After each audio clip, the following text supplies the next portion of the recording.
Hello, good evening, everybody. This video is going to be a reaction video to a 5 minute clip of it's a documentary about the FLDS church and their prophet Warren Jeffs. Um, they had like a motto called keep sweet, pray and obey. And then Netflix turned it into a documentary and I watched it. It's about I think there's a couple episodes. It's like a four-part series, I think, but when I was watching it, it rang a lot of bells, and reminded me a lot about the fundamentalist cult that I grew up in, which is the Iglesia Cristo. And I just wanted to draw some parallels. So I wanted to do a reaction video while we um watch it, and then I'll make a commentary about the parallels, and then we can go from there. Let me see if I can share my screen with you guys. Okay. Hopefully it'll let me share it. Okay, let's see.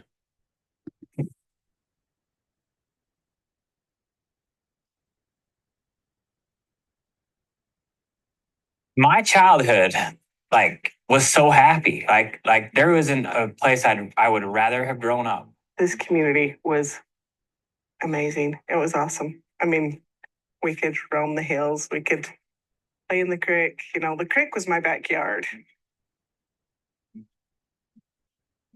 It was plays and programs and dances and community celebrations. There are all these artistic expressions available to us. His town is on the other side of the Zion Mountains on the border of Hilldale, Utah, and Colorado City, Arizona. It is just stunning. But yet, beauty is only so deep there. When Warren Jeffs had his stroke in about 1998, Warren Jeffs had taken over. Things that were suggested and encouraged before kind of became mandatory. And then they started really becoming a lot more strict on things like language and whether or not we could dance. Evil powers gain control over us when we are having fun, when we relax our prayers. He started saying we couldn't wear certain colors and patterns. Women had to wear their hair certain ways.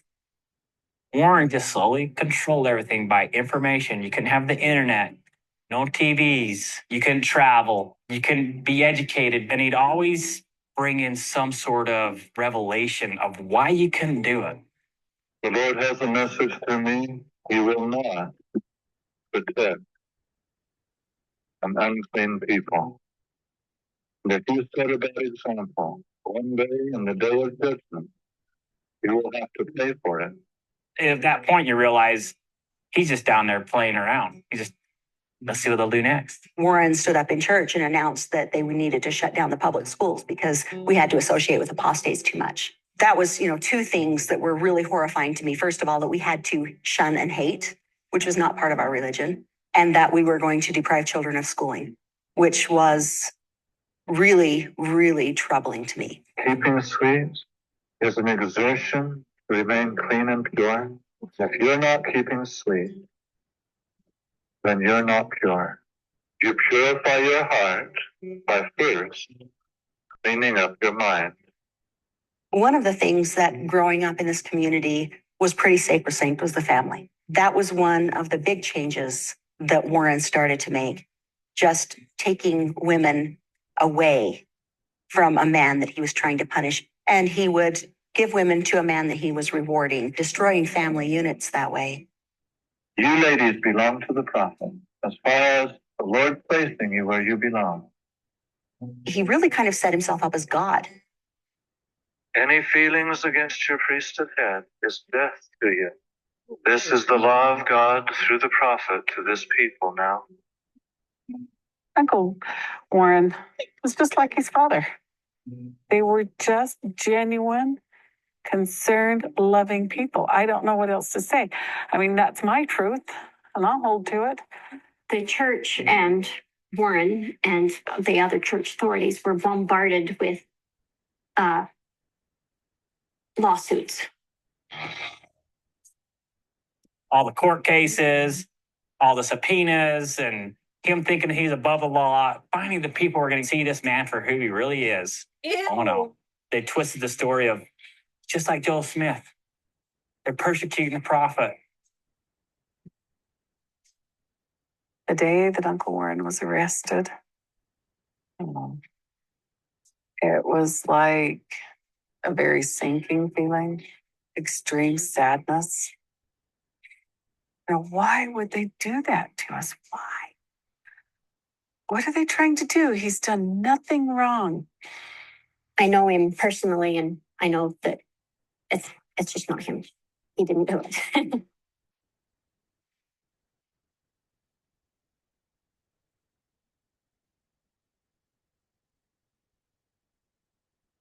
Intense stuff there. So if you're interested in watching the documentary and you're subscribed to Netflix, I highly suggest watching it. It's called Keep Sweet, Pray and Obey.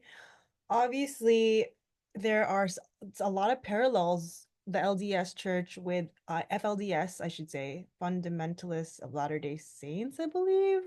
Correct me if I'm wrong, please, in the comments if I got that wrong, but there's a lot of parallels like with the Iglesia ni Cristo, or INC for abbreviation, which I grew up in and I didn't realize was a fundamentalist cult until I went to therapy and I would describe the environment that I was in, and then my therapist was like, "Have you heard of like fundamentalism?"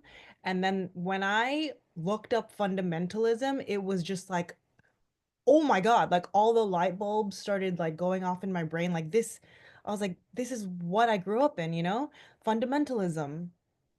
And anyway, so um just from watching that 5-minute clip, like that you could see they had the picture of a Warren Jeffs. So Warren Jeffs is the son of the first leader. I forgot the dad's name, but Warren Jeffs is currently in prison in the United States for abusing the power in the church. He Okay, so one of the beliefs of this religious system is they allow polygamy, which is technically illegal in the US. I don't know if it varies state by state, but anyway, polygamy is like you can have more than one wife, and obviously the Iglesia ni Cristo does not do that. Like they only have one wife, right? Um in the beginning of the documentary, some of the former members were describing how peaceful their childhood was. And you know what? Like looking back on my childhood INC days, like besides the indoctrination process and the cult conditioning, I made some friendships. Like I still have like it was just like one good friend that we're still like, like I'm not gonna lie, like there was some good times. There was some good times, like the potlucks, like, and I attribute that just to the Filipino spirit, like because Filipinos are just like we like to eat and we like to have potlucks, and like that was like the one good thing I remember from my childhood is like having those community events, because a lot of the people that like the locale that I grew up in, um we had like a lot of potlucks, and I just remember like eating a lot. But as far as like the system and the church, like I didn't really start to notice the negative impacts until like I hit like early adolescence, like 14, 15 is when I started questioning. But anyway, in the documentary you could see like the similarities, like with the picture of Warren Jeffs as the prophet. Like I know that in the INC it's similar too, like you have a picture of the prophet, and a lot of people have the prophet, the picture, in their homes, and they hang it up in their homes, it was very similar to the FLDS. And then just like the abuse of power, when you are like when you have a lot of power, like you have to be very careful because you could easily lose control and just like abuse that power and just take advantage of people. um you have like you can tell when someone is like has genuine intentions, is that they care for your well-being and they're not being manipulative and they're not taking advantage of you. Obviously, this guy did. He like extorted like money and he took people's money and he abused little girls. Like he thought he was above the law. He was like your typical malignant I would say malignant narcissist, and a little bit grandiose narcissist. So there's a lot of parallels with like the systemic narcissism in this structure and in the structure of the INC. I noticed a lot of parallels like with that. Um, and just, the sense of control, like the fact that like the documentary and the motto that, this church FLDS had was keep sweet, meaning don't complain, keep sweet, pray and obey. And then INC's motto was, I don't know if it's still like, I know one of their common mottos a couple years ago was obey and never complain. So it's kind of like the same message that you're sending. Like there was no keep sweet, but it's implied like obey and never complain, like always follow the church administration. It's very similar to the FLDS, like keep sweet, pray and obey, like that motto, it was very similar. Um, I'm glad that he went to prison because he just took advantage of a lot of people. And in America, like people's rights are taken into consideration. And our legal system, it's not perfect at all, but the US legal system does recognize harmful abusive practices. And it's not really the same in the Philippines. Like divorce is not like it's not considered legal in the Philippines. Um so, and there's no separation of like church and state like there is here in the US. Like there is a clear separation between church and state. Um, but when you grow up like in a cult or a fundamentalist system, like those lines get blurred.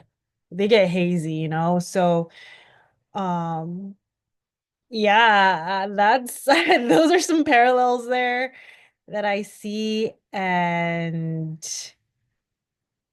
he's still like this guy's still in prison. But anyway, if you notice any parallels to this that I didn't notice or like any similarities, I would love to know like your commentary.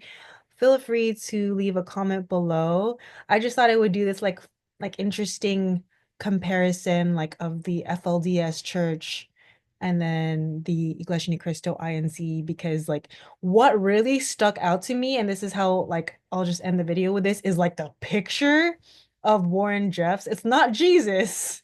It's just a big picture of Warren Jeffs' head. Let's just go back and see if I can get a screenshot of it. Oh God, the hairstyles. Oh my gosh, pure innocence. Like, come on. Pure obedience. That's also another parallel. Um, oh yeah, and another major difference is the fact that in this system it was more abusive and oppressive because they didn't allow their members to go to school. The one thing I'll say about the Iglesia ni Cristo is they allow you to go to school. You're allowed to get higher education, and that is one way to break free from the system, is to get your education and leave eventually if you can afford it. Anyway, yeah, there was like a picture of the Warren Jeffs, prophet Warren Jeffs, and they believe that they were the true church too. That's another parallel. Yeah, I mean, it's just a lot of similar here. There you go. That's what I wanted to bring up. It's like the exact same thing in the INC. Like just replace it with a Filipino man and the same suit, and it's like,